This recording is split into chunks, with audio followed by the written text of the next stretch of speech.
Assalamualaikum warahmatullahi wabarakatuh. Selamat berjumpa kembali dengan Wasadiyah Channel. Mari kita lanjutkan pembahasan dengan topik meneguhkan visi Qur'ani dengan mengambil contoh-contoh dalam dunia nyata yang masih menjadi trending dan menjadi berita viral yang cukup komprehensif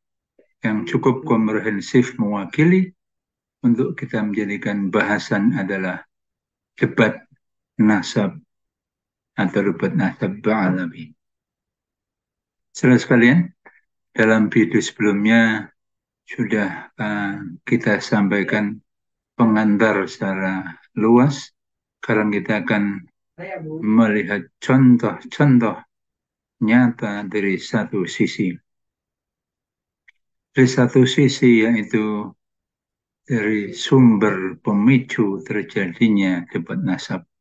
Sudah kita singgung adalah karena adanya dakwah-dakwah yang mengandung klaim-klaim nasab dalam rang untuk memposisikan kemuliaan sang pendakwah dan memposisikan sang pendengar sebagai seorang budak atau kelompok budak sebagaimana yang disampaikan oleh HHA. Paling tidak ada tiga wakil yang bisa menjadi bahasan dan sudah menjadi berita yang populer baik di TV, CNN, TV One, dan berita sosial lainnya, yaitu BS, HRS, dan HHA.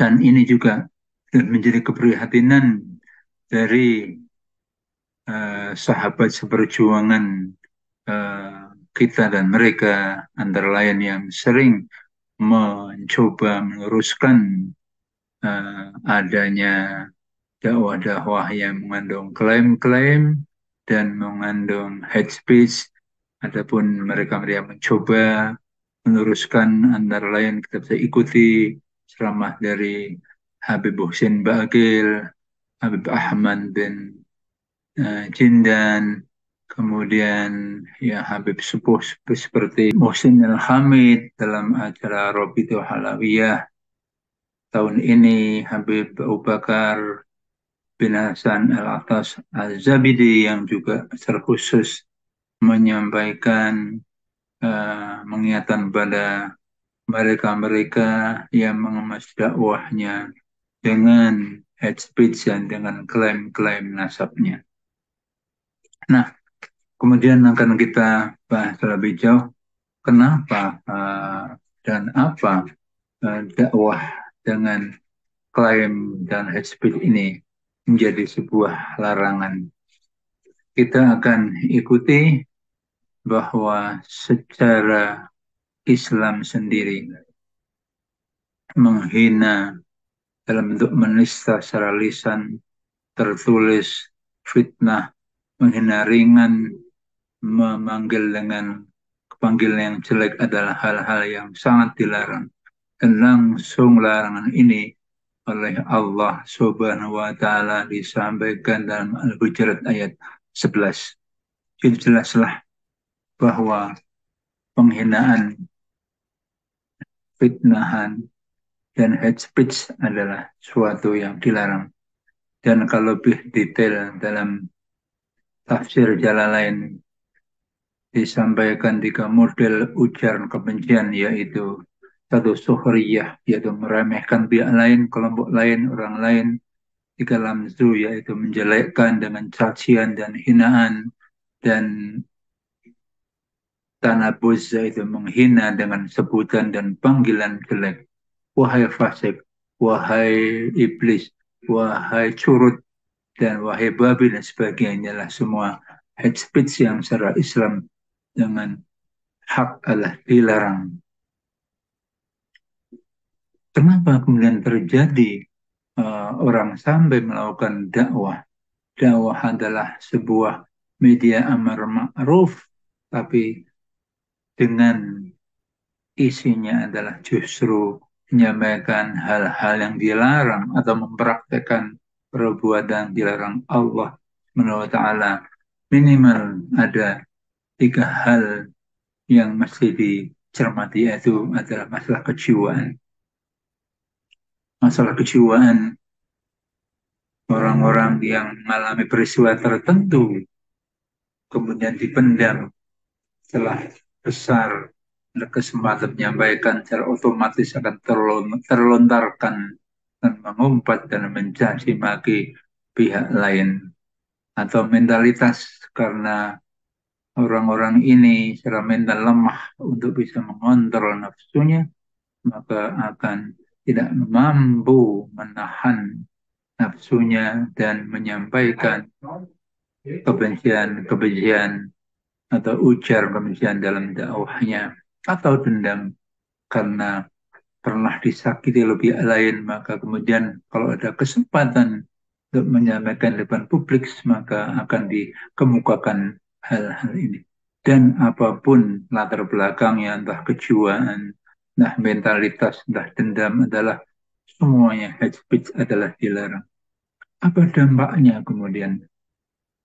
Karena dunia medsos adalah dunia nyata, di mana tatkala kita menyampaikan sebuah anjuran tausiah adalah sama dengan berhadapan dengan jutaan manusia yang akan mengaksesnya, maka secara behavior ujaran-ujaran kebencian ini akan ditangkap oleh para pendengar-pendengar yang sedang dalam kesulitan, sedang lapar, sedang marah, akan langsung tertarik untuk mengikutinya, mengikuti, membenci pada pihak tertentu.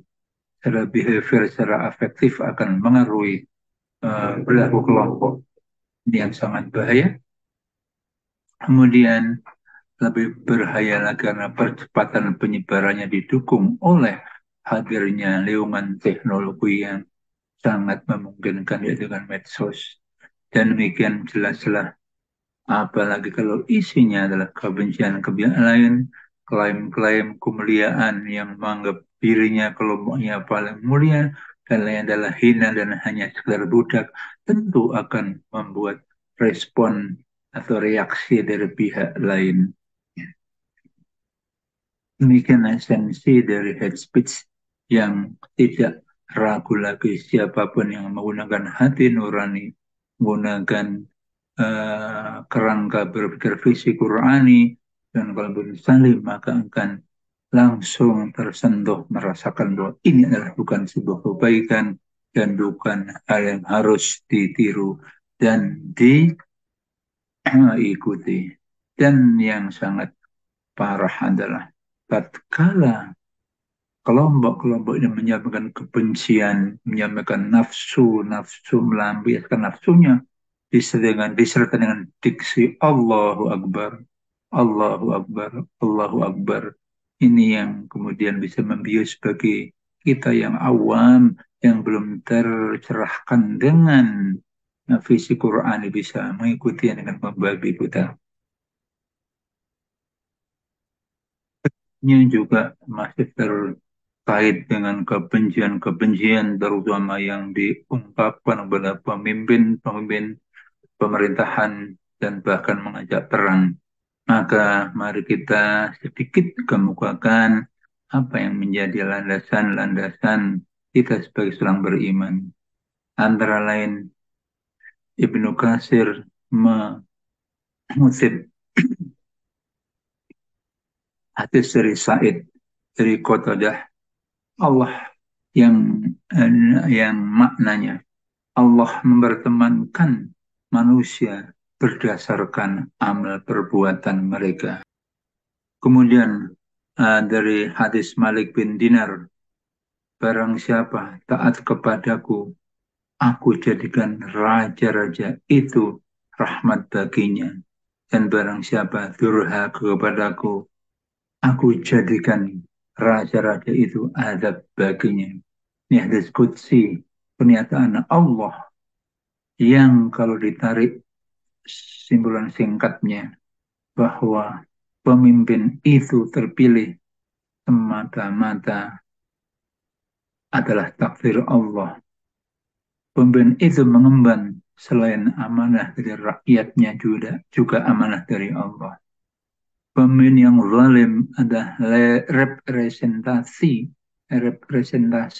dari masyarakat yang zalim, sehingga dalam menyikapi pemimpin yang zalim, yang utama selain memberikan masukan, nasihat dengan cara-cara yang islami juga, anjuran bertaubat bagi masyarakat atas pemimpin yang dalam itu.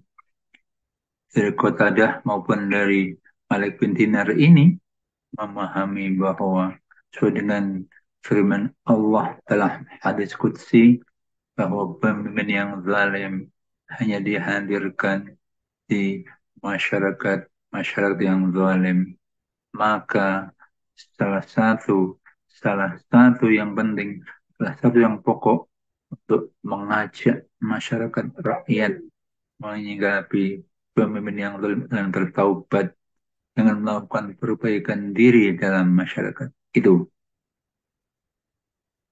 Demikian dari aspek-aspek analisis dari sisi kelompok yang menebar aksi yang akhirnya menimbulkan reaksi, yaitu reaksinya adalah dalam bentuk analisis mengkaji apakah klaim-klaim nasab yang telah dilakukan oleh mereka-mereka itu benar sahih. Lalu kenapa ini di, diajukan pertanyaan ini, karena dari kelompok-kelompok yang membuat reaksi adalah sangat-sangat tidak rasional, sangat anomali kalau mereka mengklaim sebagai punya nasab-nasab yang mulia pada Rasulullah, kemudian apa yang dilontarkan, yang disampaikan adalah diksi-diksi ujar kebencian yang jauh dari tuntunan Al-Quran, jauh dari tuntunan Al-Quran itu sendiri, jauh dari teladan Rasulullah Sallallahu Alaihi Wasallam. Demikian, wassalamualaikum warahmatullahi wabarakatuh.